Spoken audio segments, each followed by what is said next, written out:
जय हिंद दोस्तों, आप लोगों का स्वागत है हमारे YouTube चैनल CGPSC और सिजिप व्यापम पर।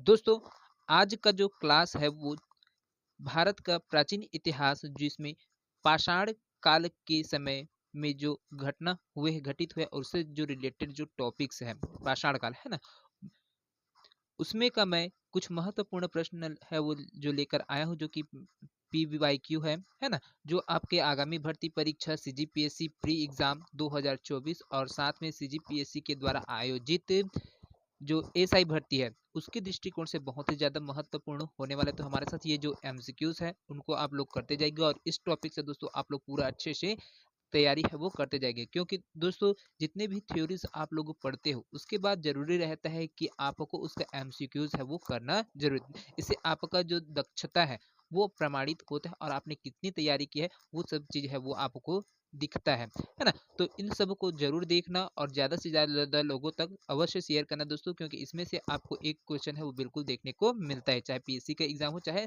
एसआई का भर्ती का, दोनों एक ही पैटर्न पर होंगे दोस्तों। एग्जाम है PSC के है ले रहा है तो PSC के हिसाब से भी इसमें भी आपका मेंस है, इंटरव्यू है, प्रीलिम्स है और फिजिकल, ये सब चीज भी है। और साथ में आपका PSC है उसके लिए भी जो CGPSC प्रीलिम्स 2024 है उसका ऑफिशियल नोटिफिकेशन भी है और आज 56 दिन है वो बचा हुआ है। तो ये 56 दिन के प्रिपरेशन में 56 क्लासेस है जो लाया जाएगा, पूरा MCQs है जो इंडिया GS का है। तो हमारे साथ बनकर इस वीडियो को देखेगा और ज्यादा से ज्यादा साथियों तक इसको शेयर अवश्य करिएगा। तो चलिए यहाँ पर पहला प्रश्न की ओर है वो बढ़ते हैं। तो यहाँ पर देखिए पहला प्रश्न है दोस्तों, दक्षिण भारत कुल्हाड़ी संस्कृति सबसे पहले किस स्थान पर प्राप्त हुआ था। तो यहाँ पर दक्षिण भारत है दोस्तों, उसमें वहां पर कुल्हाड़ी संस्कृति है, वो कौन से स्थान था जहां पर इसको क्या कहते हैं विकसित है वो किया गया था। मद्रास में, मैसूर में, रामेश्वरम या फिर उपयुक्त में से कोई नहीं है। तो जो दक्षिण भारत है दोस्तों उसमें कुल्हाड़ी संस्कृति सबसे पहले कहाँ पर है वो दिखा गया था दोस्तों। तो इसका जो आंसर होगा दोस्तों वो क्या हो जाएगा, तो इसका जो राइट आंसर होगा दोस्तों इनमें से कोई नहीं है वो आ जाएगा। कारण क्या है दोस्तों, जो दक्षिण भारत है उसमें एक राज्य है तमिलनाडु, तमिलनाडु के पल्लवरम से दोस्तों यहाँ पर कुल्हाड़ी है वो प्राप्त किया गया था। कहाँ से दोस्तों, जो कुल्हाड़ी उसको पल्लवरम से है ना, पल्लवरम से है वो प्राप्त किया जाता, जो तमिलनाडु स्टेट के अंतर्गत है वो आता है ना। पल्लवरम से ही दोस्तों यहाँ पर प्राप्त किया गया था। तो इस वजह से देखिए यहाँ पर उपयुक्त में से कोई नहीं है वो दिया गया। तो आपका जो करेक्ट आंसर होगा आपका ऑप्शन डी रहेगा, है ना। जो कुल्हाड़ी संस्कृति है दोस्तों वो तमिलनाडु से है वो रिलेटेड है और यहाँ से ही प्राप्त हुआ था और साथ में जो स्थान है वो पल्लवरम है ना। कुल्हाड़ी है यहाँ से प्राप्त हुआ था। तो इसको ध्यान में रखने का बहुत ही इंपॉर्टेंट क्वेश्चन है। चलिए अगला क्वेश्चन है दोस्तों, यहाँ पर दूसरे नंबर का जो क्वेश्चन है, दूसरे नंबर का क्वेश्चन है दोस्तों, निम्नलिखित में से किस युग में सिंधु घाटी सभ्यता का विकास हुआ।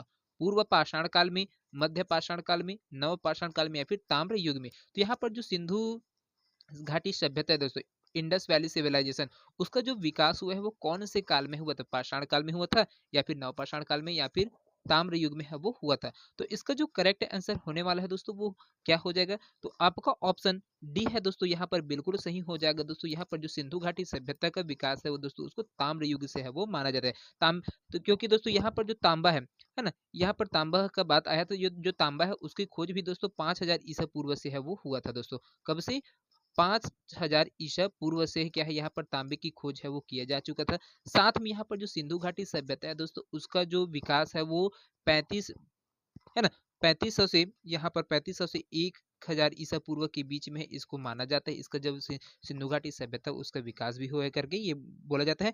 और साथ में इस समय जो ताम्र पाषाण काल है वो दोस्तों इसको माना जाता था। इसी वजह से यहाँ पर जो ताम्र युग में ही क्या है सिंधु घाटी सभ्यता का विकास हुआ होगा करके जो हमारे जो पुरातत्वविद है उनके द्वारा जो साक्ष्य प्राप्त है उनके आधार पर यहाँ पर बताया जाता है। साथ में जो हमारे यहाँ का जो प्रमुख चीज है जिसको हम लोग मानते हैं NCERT, उसके आधार पर दोस्तों जो सिंधु घाटी सभ्यता है ना, उसका जो काल है दोस्तों उसको 2500 से है ना, 2500 ईसा पूर्व से 1000 ईसा पूर्व के बीच में दोस्तों इस जो सिंधु घाटी सभ्यता उसका विकास हुआ है करके माना गया है दोस्तों। चलिए अगला क्वेश्चन है दोस्तों, यहाँ पर तीसरा नंबर का जो क्वेश्चन है उसको देखते हैं। प्राचीन भारत में प्रमुख पत्थर और तांबे के उपयोग पर आधारित एक संस्कृति को जिस रूप में जाना जाता है वो कौन सा है। ट्रायोलिथिक, ताम्र पाषाण युगीन, नव पाषाण युगीन, मध्य पाषाण युगीन या फिर पूर्व पाषाण युगीन। तो यहाँ पर देखिए दोस्तों जो आपको पूछा गया है क्या है कि पत्थर और तांबे के उपयोग पर आधारित जो संस्कृति थी उसको किस नाम से है वो जाना जाता था? कब? जब इंडस वैली सिविलाइजेशन पाषाण युग में है वो चल रहा था तब। तो इसमें है जो दोस्तों आपका जो करेक्ट आंसर होगा दोस्तों, तो यहाँ पर जो नाम से ही जो क्वेश्चन में ही दोस्तों इसका आंसर है। देखिए यहाँ पर पत्थर और तांबे के उपयोग के आधार पर, तो वो कौन सा दोस्तों? ताम्र पाषाण युग है दोस्तों, है ना। इस जिसके यहाँ पर जो ताम्र पाषाण युग है यही संस्कृति है, उसको जाना जाता है कब? जब पाषाण काल का समय था, पैलेलिथिक इरा चल रहा था, उस टाइम के आधार पर, है ना। तो इसको ध्यान में रखिएगा, बहुत ही इंपॉर्टेंट क्वेश्चन है दोस्तों। चलिए अगला क्वेश्चन है दोस्तों, यहाँ पर बहुत ही महत्वपूर्ण प्रश्न है। हड़प्पा संस्कृति संबंधित है, किससे संबंधित है दोस्तों? पूर्व पाषाण युग से, कांस्य युग से, लौह युग से, या फिर हिम युग से, या फिर नव पाषाण युग से। तो यहाँ पर जो हड़प्पा संस्कृति है दोस्तों वो किससे संबंधित है? किससे संबंधित है दोस्तों? तो इसका जो करेक्ट आंसर होगा दोस्तों वो हो जाएगा आपको ऑप्शन बी है दोस्तों, बिल्कुल सही हो जाएगा, कांस्य युग से है वो संबंधित है। तो यहाँ पर हड़प्पा की खोज है दोस्तों 1921 में जब खुदाई हुआ था, उसके बाद से हमको यहाँ पर है वो पता चला था, है ना। तो इसके बाद से जो पूरा हड़प्पा संस्कृति है उसके बारे में पूरा जानकारी वो है लगातार मिलते गया था, है ना। और ये जो हमारे देश है दोस्तों, भारत की ये पहली सभ्यता है वो माना जाता है, जिसके, है ना, क्योंकि इससे पुराना कोई सभ्यता ही नहीं है दोस्तों। और आज के टाइम में जो हड़प्पा है वो पाकिस्तान में है, जो पूर्वी पाकिस्तान है वहां पर है, यहाँ पर, है ना। तो इसको भी ध्यान में रखना है। चलो अगला क्वेश्चन है दोस्तों, बढ़ते हैं। 5वां नंबर का क्वेश्चन है, बहुत ही महत्वपूर्ण प्रश्न है। चावल की खेती के साक्ष्य कहाँ से मिले हैं? चीन से, फिलीपींस से, भारत से, या फिर जापान से? जो चावल की खेती है दोस्तों उसका जो साक्ष्य है वो कहाँ से प्राप्त होते हैं? किस देश से, किस राष्ट्र से है वो प्राप्त हुआ था? तो इसका जो करेक्ट आंसर होगा दोस्तों वो हो जाएगा आपको ऑप्शन सी है दोस्तों, बिल्कुल से हो जाएगा, भारत से दोस्तों। क्योंकि भारत से विश्व में जो चावल की खेती है दोस्तों उसका जो सर्वप्रथम जो साक्ष्य प्राप्त हुआ था वो कहाँ से हुआ था? भारत से ही वो प्राप्त हुआ था दोस्तों। यहाँ पर देखिए जो इसका जो साक्ष्य है दोस्तों कहाँ से प्राप्त होता है? तो प्रयागराज है दोस्तों। यहाँ पर कौन सा है? प्रयागराज है। प्रयागराज के जो कोल्डी हवा है ना, कोल्डी हवा, है ना, ये नाम है कोल्डी हवा। यहाँ पर एक स्थान है, प्रयागराज में स्थान है कोल्डी हवा, वहीं से दोस्तों यहाँ पर है जो चावल के साक्ष्य है वो प्राप्त किए गए थे, जो पूरे पूरे विश्व में है दोस्तों, ये सबसे पहले भारत में ही प्राप्त हुए थे। चलिए अगला क्वेश्चन है यहाँ पर 6ठा नंबर का जो क्वेश्चन है, बहुत ही इंपॉर्टेंट क्वेश्चन है ना। 6ठा नंबर का जो क्वेश्चन है उसको देख लेते हैं, इसके ऊपर चर्चा कर लेते हैं। तो देखिए 6वां नंबर का क्वेश्चन है, भीमबेटका किसके लिए प्रसिद्ध है दोस्तों? गुफाओं के शैल चित्र के लिए, खनिज संपदा के लिए, बौद्ध प्रतिमाओं के लिए, या फिर सोन नदी का उद्गम स्थल की वजह से दोस्तों? तो यहाँ पर देखिए दोस्तों पूछा गया बहुत ही इंपॉर्टेंट क्वेश्चन, भीमबेटका, है ना, इसको किसके लिए है जाना जाता है दोस्तों? तो जो भीमबेटका है दोस्तों वो है क्या है? गुफाओं में जो प्राचीन शैल चित्र है प्राप्त हुए हैं उनके लिए है दोस्तों, यहाँ पर भीमबेटका को है जाना जाता है। इसको दोस्तों जो भीमबेटका है उसको विश्व विश्व का जो सबसे बड़े प्रमुख संस्थान है हेरिटेज वाला, उसमें यूनेस्को है ना, उसको विश्व की विरासत सूची में है दोस्तों शामिल किया। और ये दोस्तों भीमबेटका है वो शैल चित्रों के लिए क्या है? प्रसिद्ध स्थल है दोस्तों। ये कौन सा राज्य में? तो दोस्तों ये एमपी में है दोस्तों। कहाँ पर है? एमपी में, मध्य प्रदेश में ये स्थित है। और यहाँ पर जो गुफा, जो भीमबेटका की गुफा है दोस्तों, उसमें जीवन के विविध रंगों को क्या है दोस्तों? पेंटिंग के माध्यम से दोस्तों यहाँ पर पूरा इसको बनाया गया है। इसकी वजह से ये फेमस है भीमबेटका, जो मध्य प्रदेश जिला में है। चलिए अगला क्वेश्चन है दोस्तों, यहाँ पर 7वां नंबर का जो क्वेश्चन है उसके ऊपर चर्चा कर लेते हैं। निम्न में से किसको चालकोलिथिक युग भी कहा जाता है दोस्तों? तो यहाँ पर चालकोलिथिक युग किसको कहा जाता है दोस्तों? पूरा पाषाण काल को, नव पाषाण काल को, ताम्र पाषाण काल को, या फिर मुगल काल को? तो किसको चालकोलिथिक युग के नाम से है जाना जाता है दोस्तों? तो इसका जो करेक्ट आंसर होगा दोस्तों वो हो जाएगा आपको ऑप्शन सी है दोस्तों, बिल्कुल से हो जाएगा। ताम्र पाषाण काल है दोस्तों उसको चालकोलिथिक युग के नाम से है जाना जाता है। और यहाँ पर जो तांबा है, जो ताम्र है दोस्तों, तांबा उसकी जो प्राप्ति भी हुए थे 5000 ईसा पूर्व से ही यहाँ पर है वो हो गए थे। साथ में जो सिंधु घाटी सभ्यता है उसका भी जो साक्ष्य मिले हैं, जो उसके समय निकला है, उस सभ्यता का विकास हुआ था सिंधु घाटी सभ्यता का, वो 3500 से 1000 ईसा पूर्व के मध्य में यहाँ पर है वो इसका विकास हुआ था। तो इसी बीच में यहाँ पर ताम्र पाषाण काल है वो चला था, जिसको चालकोलिथिक युग के नाम से है जाना जाता है दोस्तों। चलिए अगला क्वेश्चन है 8वां नंबर का क्वेश्चन है, नव पाषाण युग में भारतीय उपमहाद्वीप के उत्तर पश्चिमी क्षेत्र में निम्नलिखित में से किस स्थान पर कृषि के अभ्युदय की प्रारंभिक प्रमाण प्राप्त है? तो यहाँ पर कृषि की जो साक्ष्य है दोस्तों वो कहाँ पर मिला था? कौन से स्थान से? मुंडीगक से, मेहरगढ़ से, दम्ब सादत से, बालाकोट से, या फिर अमृतसर? तो कौन से स्थान से दोस्तों? कब जो नवपाषाण युग में है ना, यहाँ से नवपाषाण युग में है, तो जो उत्तर पश्चिमी क्षेत्र है उसमें भारतीय उपमहाद्वीप है, उसके उत्तर पश्चिमी क्षेत्र में पूछा गया दोस्तों। उत्तर पश्चिमी क्षेत्र है मतलब गुजरात, राजस्थान, पंजाब, ये वाला क्षेत्र है। जो पाकिस्तान वाला भाग है उस तरफ का जो क्षेत्र है उसको पश्चिमी महाराष्ट्र है ना, इसके इधर पूछा गया दोस्तों। तो उसको बताना है आपको कहाँ पर है, जो महाराष्ट्र तो ये पश्चिमी भाग में आ जाते हैं। जो अब आपका गुजरात से लेकर पंजाब के बीच में जो स्थान है वहां पर से कौन सा स्थान है जहां से यहाँ पर जो कृषि के साक्ष्य है वो प्राप्त हुए थे। तो इसका जो करेक्ट आंसर होगा दोस्तों वो हो जाएगा मेहरगढ़। मेहरगढ़ है दोस्तों, पाकिस्तान है दोस्तों, वहां पर स्थित है। और यहाँ पर बलूचिस्तान क्षेत्र है दोस्तों, है ना, बलूचिस्तान है क्षेत्र है, वहां पर है दोस्तों क्या है, जो आपका मेहरगढ़ है वो स्थित है। तो ये अभी जो वर्तमान में ये पाकिस्तान में आता है दोस्तों, कहाँ पर, पाकिस्तान है वहां पर है ये आता है। यहीं से दोस्तों कृषि और जो कृषक बस्ती के जो साक्ष्य है दोस्तों उसको प्राप्त किया गया था मेहरगढ़ से। साथ में दोस्तों भारतीय उपमहाद्वीप का प्रथम कृषि संबंधित जो साक्ष्य है वो प्राप्त हुए थे, वो मेहरगढ़ से ही प्राप्त हुए थे, जो वर्तमान में भी कहाँ पर है, पाकिस्तान में है।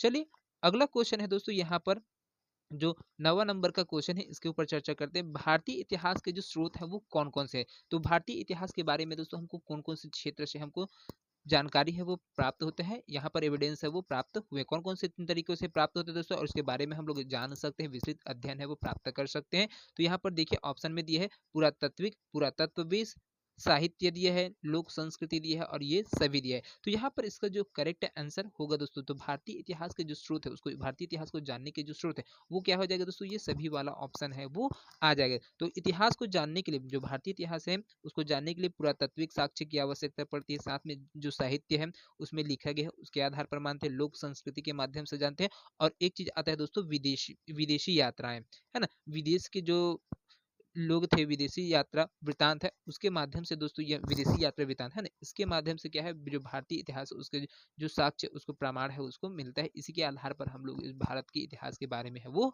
अच्छे से जान पाते हैं। चलिए अगला प्रश्न है दोस्तों, यहाँ पर बहुत ही इंपॉर्टेंट क्वेश्चन है, 10वां नंबर का क्वेश्चन है। सिंधु सभ्यता निम्नलिखित में से किस युग में पड़ता है।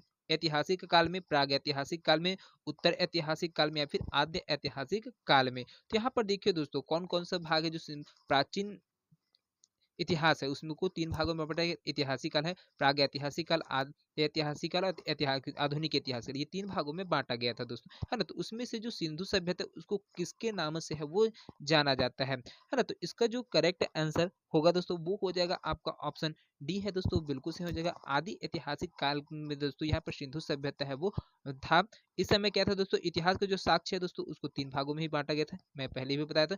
जिसको पहला है उसको प्रागैतिहासिक काल है वो कहा गया था, क्योंकि यहाँ पर किसी भी प्रकार का जो लिखित साक्ष्य है वो नहीं मिला था दोस्तों। और साथ में इस समय जो प्रागैतिहासिक काल है उसकी सभ्यता में गुफा के दोस्तों सिर्फ चित्र ही प्रमाण के रूप में है वो प्राप्त हुआ था, लेकिन वहां पर किसी भी प्रकार का लिखित साक्ष्य है वो प्राप्त नहीं होता। दूसरा था दोस्तों आपका आद्य ऐतिहासिक काल। आद्य ऐतिहासिक काल है दोस्तों, इसमें जो लिखित साक्ष्य वो प्राप्त हुए थे, मिला था, लेकिन वहां पर जो मिला लिखित साक्ष्य उसको पढ़ा नहीं जा सका था दोस्तों, क्योंकि वहां पर जो चित्रात्मक भाव चित्रात्मक होने की वजह से क्या था दोस्तों, उसको पढ़ा नहीं जा सका था। आज तक इसको किसी ने भी इस काल का जो साक्ष्य मिले, एविडेंस मिले, उसको अभी तक है उसको पढ़ नहीं जा सका है। उसके बाद जो तीसरा है दोस्तों उसको हम लोग ऐतिहासिक काल के नाम से है वो जानते हैं। यहाँ पर जो भारतीय संस्कृति सभ्यता है और उसके बारे में डिटेल में जानकारी है दोस्तों यहाँ से है वो प्राप्त होती है ऐतिहासिक काल से। इस काल में दोस्तों लिखित साक्ष्य भी था, वो उपलब्धि थे, और उसको अच्छे से पढ़ा भी गया और उसको समझा भी गया था। साथ में जैसे कि यहाँ पर बात कर लीजिए, जैसे भारत में भारतीय इतिहास काल में जो बौद्ध काल है वहां से इसको ऐतिहासिक काल को कहाँ से माना जाता है, तो जो बौद्ध काल है ना, वहां से लेकर अभी तक के है उसको माना गया। तो इसी के बाद है बौद्ध काल आया, उसके बारे में हमको जानकारी मिलता है, वो ऐतिहासिक काल के अंतर्गत है। साथ में यहाँ जो साक्ष्य मिले जो मिलते हैं पुरातत्विक क्षेत्र है, चाहे साहित्य के क्षेत्र में, चाहे विदेशी यात्रा वृतांत के माध्यम से, ये सब किच में तीसरे नंबर है जो ऐतिहासिक काल है उसके अंदर है वो प्राप्त हुए हैं। चलिए अगला क्वेश्चन की ओर है वो बढ़ते हैं दोस्तों। अगला क्वेश्चन है यहाँ पर, ताम्र पाषाण काल में महाराष्ट्र के लोग मृतकों को घर के फर्श के नीचे किस तरह रखकर दफनाते थे दोस्तों। यहाँ पर बहुत ही इंपॉर्टेंट क्वेश्चन पूछे गए। ताम्रपाषाण काल में जो महाराष्ट्र के लोग थे, है ना, वो मृतकों को घर के फर्श के नीचे दबाते थे, तो उसको रखकर दफनाते थे। कहाँ पर? उत्तर से दक्षिण दिशा की ओर, पूर्व से पश्चिम दिशा की ओर, दक्षिण से उत्तर दिशा की ओर, या फिर पश्चिम से पूर्व दिशा की ओर। तो इसका जो आंसर होगा दोस्तों वो क्या हो जाएगा? बहुत ही इंपॉर्टेंट क्वेश्चन है दोस्तों, है ना। तो इसको आप लोग अवश्य बताइएगा, इसको कमेंट करके आपको कहाँ पर लगता है उसको बताइएगा, बहुत ही इंपॉर्टेंट चीज है। तो देखिए दोस्तों, जो मृत शरीर होता था, पार्थिव शरीर होता था, है ना, उसको जब घर के फर्श के नीचे में है वो दफनाया जाता था दोस्तों, तो उसका जो दिशाएं है उसको डिसाइड करके रखते थे। तो वो तो दोस्तों दक, उत्तर से दक्षिण दिशा की ओर उसको रख कर है नीचे में जमीन के अंदर है वो दफनाया जाता था। कहाँ पर? जो महाराष्ट्र के लोग थे वो लोग। कौन से काल में? तो ताम्रपाषाण काल में दोस्तों। चलिए अगला क्वेश्चन है, यहाँ पर 12वां नंबर का क्वेश्चन है, बहुत ही इंपॉर्टेंट क्वेश्चन है। तो निम्न में से कौन सा भारतीय इतिहास का स्रोत नहीं है? पुरातात्विक स्थल, लोक साहित्य, इमारतें, या फिर साहित्य? तो यहाँ पर देखिए दोस्तों, बहुत ही इंपॉर्टेंट क्वेश्चन है। ये आपका जो करेक्ट आंसर होगा दोस्तों वो हो जाएगा आपका ऑप्शन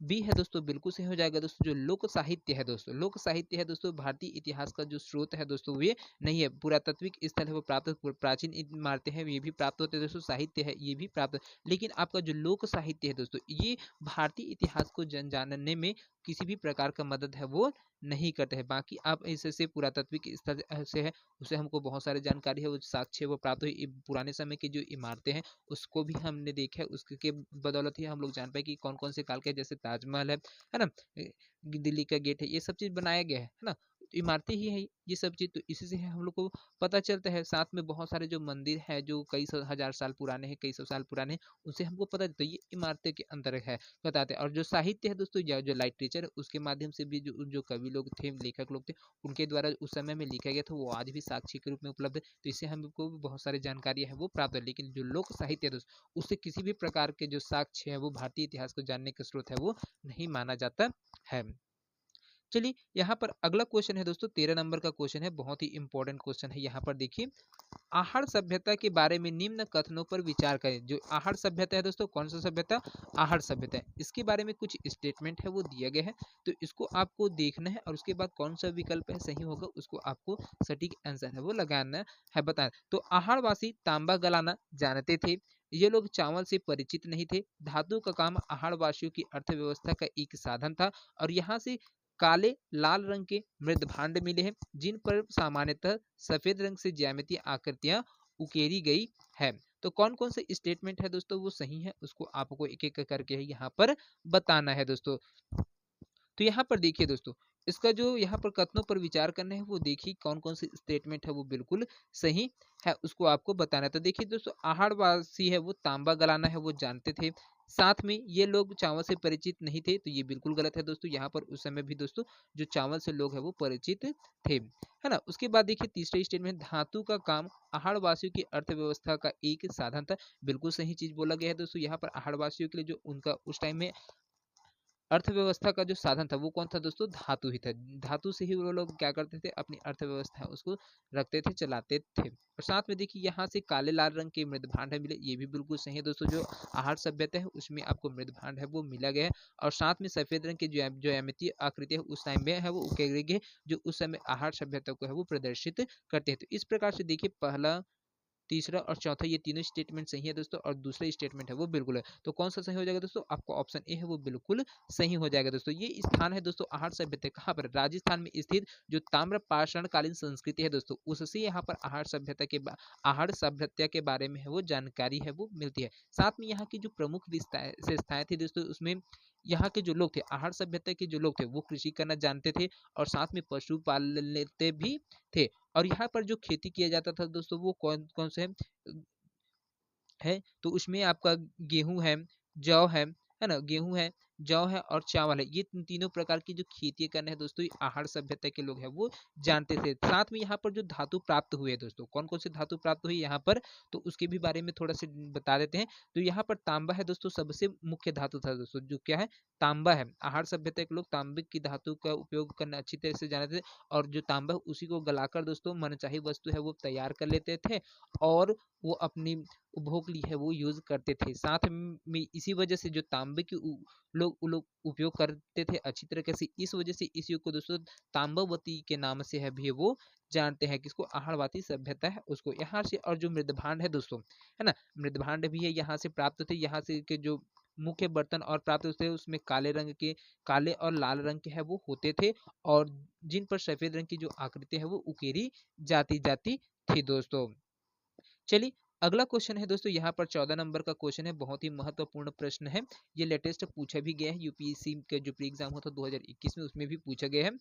निम्नलिखित युग्मों पर विचार करना है, और इसको आपको ऐतिहासिक स्थान दिया है और ख्याति का जो कारण, प्रसिद्धि हासिल किए हैं, फेमस हुए है वो जगह, वो किसके लिए, तो उसको आपको सुमेलित करना है। बुर्जहोम जो है शैलकृत देव मंदिर के लिए, चंद्र केतुगढ़ दिया है टेराकोटा कला के लिए, और गणेश्वर दिया है ताम्र कलाकृति है उसके लिए। तो यहाँ पर जो उपयुक्त युग्म दिए है उसके आधार पर आपको सही गलत है उसको सुमेलित है उसको आपको बताना है, कौन कौन सी चीज है वो सुमेलित है उसको। देखिए दोस्तों है ना, तो यहाँ पर देखिए दोस्तों, जो बुर्ज होम है, बुर्ज होम है दोस्तों, वो कहाँ पर आ जाएगा, बुर्ज होम है ये सुमेलित है, शैलकृत देव मंदिर के लिए प्रसिद्ध है दोस्तों। साथ में यहाँ पर जो चंद्र केतुगढ़ है ये टेराकोटा कला को है वो बताता है। साथ में गणेश्वर है दोस्तों, ये ताम्र कलाकृति है, सुमेलित नहीं है दोस्तों, है ना। तो देखिए यहाँ पर आपका ऑप्शन बी है वो बिल्कुल सही हो जाएगा, 1 और 2 सही है दोस्तों, गणेश्वर है वो 3 गलत है। तो यहाँ पर देखिए बुर्ज होम के बारे में थोड़ा सी जानकारी है वो ले लेते हैं, बुर्ज होम है क्या जी। तो बुर्ज होम है दोस्तों, यहाँ पर ये बुर्ज होम है वो गर्तवास के लिए प्रसिद्ध है दोस्तों। ये कहाँ पर है, जम्मू कश्मीर केंद्र शासित प्रदेश है दोस्तों, यहाँ पर ये बुर्ज होम है वो स्थित है। यहाँ इसी वजह से यहाँ पर गर्तावास के लिए दोस्तों इस जगह को जाना जाता है। चंद्र केतुगढ़ है दोस्तों ये टेराकोटा के लिए है प्रसिद्ध है ना, टेराकोटा का जो कला है उसके लिए चंद्र केतुगढ़ है प्रसिद्ध है। और ये कौन सी जगह पर स्थित है दोस्तों, ये तो ये पश्चिम बंगाल में है दोस्तों स्थित है।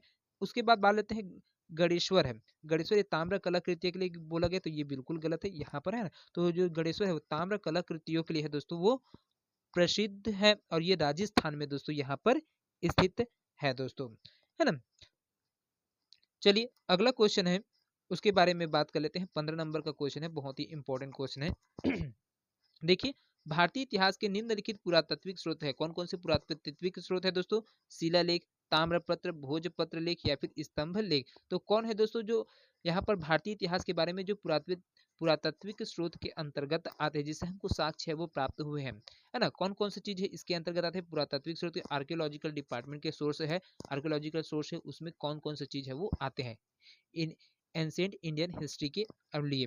तो जो जो सुमेलित है उसको बताइए कि कौन कौन किसको में लिया जाता है। तो देखिए यहाँ पर इसका जो करेक्ट आंसर होगा दोस्तों वो कौन कौन सी चीजें आएगा उसको देख लेते हैं।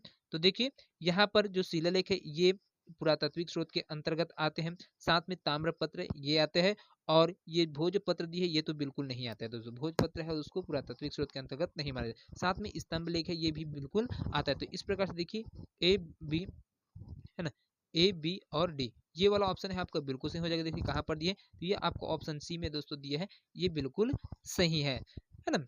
चलिए अगला क्वेश्चन की ओर है वो बढ़ते हैं। अगला क्वेश्चन है यहाँ पर देखिए 16 नंबर का क्वेश्चन है, बहुत ही इंपॉर्टेंट क्वेश्चन है। इतिहास के स्रोत के रूप में प्रस्तर लेखों को कक्षा में समझाने के लिए निम्नलिखित में से किसका उदाहरण दिया जा सकता है, धार्मिक भवनों में लगे दान अभिलेखों का, सरकारी भवनों में लगे आधारशिला उद्घाटन पत्थरों का, ए और बी दोनों उपयुक्त में से कोई नहीं। तो यहाँ पर इसका जो इतिहास स्रोत के रूप में जो प्रस्तर लेख है दोस्तों उसको कक्षा में समझाने के लिए निम्नलिखित किसका उदाहरण है वो दिया जा सकता है। तो कौन कौन उदाहरणों के माध्यम से दोस्तों यहाँ पर जो शिलालेख प्राप्त है उनको बताया जा सकता है। तो यहाँ पर देखिए इसका जो करेक्ट आंसर होगा दोस्तों वो हो जाएगा आपका ऑप्शन सी है, बिल्कुल सही हो जाएगा। धार्मिक भवनों में लगे दान अभिलेखों को दिखाकर है दोस्तों यहाँ पर बताया सकते कि किस प्रकार से उस टाइम में वो लिखा जाता था, शिलालेख है जो साक्ष्य है वो प्राप्त होते हैं। और साथ में सरकारी भवनों में लगे जो आधारशिला है, उद्घाटन पत्थर है, उन सबों को दिखाकर बच्चों को है वो समझाया जा सकता है कि किस प्रकार से उस टाइम में है जो कुछ नहीं होता था, साक्ष्य के रूप में, तो एविडेंस के रूप में अपनी जो कृतियां हैं उनको बताने के लिए वहां पर है किस प्रकार से शिलालेख है उसमें खुदाई मतलब उकेरा जाता था और उसको रखा जाता था। उसके माध्यम से हमको आज के जो साक्ष्य है वो प्राप्त हो रहे हैं। और उसके बाद में हम लोग जानते इस समय में ये राजा है ने अब शासन किए है और ये जो सभ्यता थी यहाँ पर थी करके। चलिए अगला क्वेश्चन की ओर है वो बढ़ते हैं। अगला क्वेश्चन है 17 नंबर का क्वेश्चन है, किस पशु के अवशेष सिंधु घाटी सभ्यता में प्राप्त है वो नहीं हुए हैं, पूछा गया दोस्तों। यहाँ पर किस पशु के अवशेष सिंधु घाटी सभ्यता में प्राप्त नहीं हुए वो पूछा गया, शेर का, घोड़ा का, गाय का या फिर हाथी का। तो यहाँ पर जो प्राप्त नहीं हुआ है दोस्तों उसके बारे में आपको यहाँ पर इसको बताना है दोस्तों। तो देखिए यहाँ पर कौन कौन सी चीज है वो प्राप्त। सिंधु घाटी सभ्यता में दोस्तों घोड़े के अवशेष से दोस्तों, ये जो घोड़ा है इसका जो अवशेष है दोस्तों ये सुत कोतड़ा से दोस्तों है ना, सुत कोतड़ा से है वो प्राप्त हुए थे। यहाँ से घोड़े का अवशेष है वो प्राप्त होते है ना, सुत कोतड़ा। और जो राणा राणा घुनई है दोस्तों, है ना, राणा घुनई, ये दो राणा घुनई, ये दोनों जगह से दोस्तों यहाँ पर है वो प्राप्त हुए थे। साथ में दोस्तों इसको परिवर्तित रूप से वो माना गया था। और सिंधुवासी दोस्तों गाय से परिचित थे दोस्तों। यहाँ पर जो सिंधु घाटी के लोग थे वो गाय से भी परिचित थे, है ना। और उस समय में क्योंकि दोस्तों जो बैल है उसको पवित्र पशु के रूप में है वो माना जाता था, तो बैल था उसको जानते थे, तो गाय को तो अवश्य ही जानते ही थे। साथ में दोस्तों यहाँ पर गाय के अवशेष है वो मिला नहीं है ना, लेकिन बैल के साक्ष्य है वो प्राप्त हुए थे। इस वजह से दोस्तों यहाँ पर गाय को भी तो यहाँ पर मिल रहा है। उसके बाद दोस्तों यहाँ पर जो है ना शेर और हाथी है दोस्तों, ये शेर है और हाथी इसको भी वो लोग यहाँ पर जानते थे। तो ये प्रकार से दोस्तों जो चारों चीज है उसको जानते हैं। चलिए अगला क्वेश्चन की ओर पर है बढ़ते हैं दोस्तों। अगला क्वेश्चन है 18 नंबर का है, निम्नलिखित में से कौन सिंधु सभ्यता के समकालीन नहीं थे। सुमेरियन सभ्यता, मिस्र की सभ्यता, इजियन सभ्यता या फिर रोमन सभ्यता। तो कौन सा सभ्यता है दोस्तों जो क्या है सिंधु इंडस वैली सिविलाइजेशन के जो समकालीन थे वो थे। तो कौन सी तो जो विश्व की जो सभ्यता है और जो तो सिंधु घाटी सभ्यता है उस समय में जो सभ्यता थी और पूरे विश्व में वो कौन कौन सी है वो थी। तो ये उसके जो समकालीन नहीं थे उसको पूछा गया था। इसमें से कौन उसमें समकालीन नहीं था उसको आपको बताते हुए चलना है दोस्तों। यहाँ पर देखिए दोस्तों आपका ऑप्शन सी है दोस्तों, वो बिल्कुल सही हो जाएगा दोस्तों। एजियन सभ्यता ये सिंधु घाटी सभ्यता के समकालीन नहीं है दोस्तों। बाकी सुमेरियन सभ्यता इसको सब लोग जानते हैं। इजियन सभ्यता है दोस्तों, है ना, ये ग्रीस की सभ्यता है और ये 12वीं सदी में है दोस्तों। ये सभ्यता थी इजियन सभ्यता कब 12वीं सदी में थी। और सिंधु घाटी सभ्यता है दोस्तों इसका ये समकालीन है वो बिल्कुल नहीं था, क्योंकि 12वीं सदी में दोस्तों क्या है बहुत कितने हैं सिंधु घाटी सभ्यता है 3300 ईसा पूर्व से 1000 ईसा पूर्व के मध्य में थे उस समय दोस्तों ये था, है ना। और तीनों सभ्यता है दोस्तों ये जो क्या है सुमेरियन सभ्यता, मिस्र की सभ्यता, रोमन सभ्यता, ये तीनों क्या है सिंधु घाटी सभ्यता के क्या है समकालीन ही थे। उसने जब सिंधु घाटी सभ्यता उस टाइम भी आपका सुमेरियन सभ्यता था, मिस्र की सभ्यता था और रोमन सभ्यता, ये तीनों थे। चलिए अगला क्वेश्चन है दोस्तों यहाँ पर 19वां नंबर का क्वेश्चन है, बहुत ही इंपॉर्टेंट क्वेश्चन है। सिंधु घाटी सभ्यता को खोज निकालने में जिन दो भारतीयों का नाम जुड़ा है वो कौन थे। सिंधु घाटी सभ्यता को किसने खोजा था दोस्तों, राखाल दास बनर्जी और दयाराम साहनी, जॉन मार्शल तथा ईश्वरी प्रसाद, आशीर्वादी लाल श्रीवास्तव या फिर माधव स्वरूप वत्स तथा बीबी राव। तो कौन कौन है दो महान व्यक्तित्व है दोस्तों जो भारतीय लोग हैं, वो लोग यहाँ पर सिंधु घाटी सभ्यता को है खोजने में है महत्वपूर्ण भूमिका निभाए थे। तो यहाँ पर देखिए दोस्तों आपका ऑप्शन ए है वो बिल्कुल सही, जो राखाल दास बनर्जी और दयाराम साहनी, इन दोनों के द्वारा ही दोस्तों क्या है सिंधु घाटी सभ्यता को है वो खोजा गया है। जो भारतीय नाम है यहाँ पर देखिए जो तो जो सिंधु घाटी सभ्यता दोस्तों वो 1921 में दोस्तों 1921 में दयाराम साहनी ने दोस्तों, दयाराम साहनी के द्वारा दोस्तों हड़प्पा है ना, जो हड़प्पा है उसकी खोज किया गया था। उसके बाद है ये जो प्रथम बार है उसको जानकारी मिला। उसके बाद 1922 में दोस्तों 1922 में है ना जो राखाल दास बनर्जी है दोस्तों वो मोहनजोदड़ो की खोज की। और दोनों के इस खोज के कारण ही दोस्तों यहाँ पर क्या है राखाल दास बनर्जी और दयाराम साहनी को जाना, ये दोनों भारतीय नाम थे। उस समय में जॉन मार्शल थे ना, उनके आदेश के द्वारा ही यहाँ पर खुदाई का काम है वो कराया गया था दोस्तों, है ना।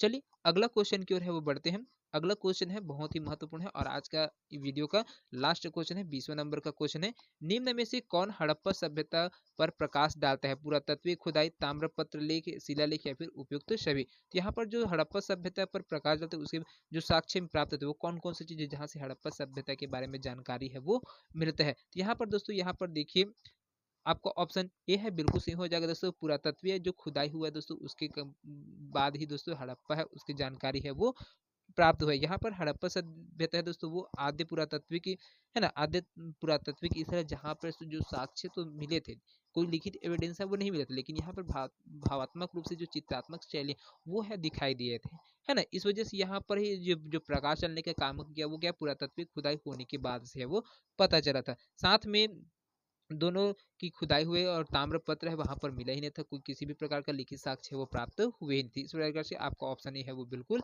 सही हो जाए। तो दोस्तों ये वीडियो आप लोगों को कैसा लगा हमें कमेंट करके अवश्य बताइएगा, साथ में आप लोगों के लिए हेल्पफुल रहा होगा तो इस वीडियो को ज़्यादा से ज़्यादा लोगों तक शेयर करिएगा, और जितने भी नए दोस्त हमारे इस वीडियो को पहली बार देख रहे हैं वो हमारे चैनल को अवश्य सब्सक्राइब करिएगा। तो मिलते हैं अगले वीडियो में, तब तक के लिए जय हिंद, जय Chhattisgarh. Thank you so much दोस्तों।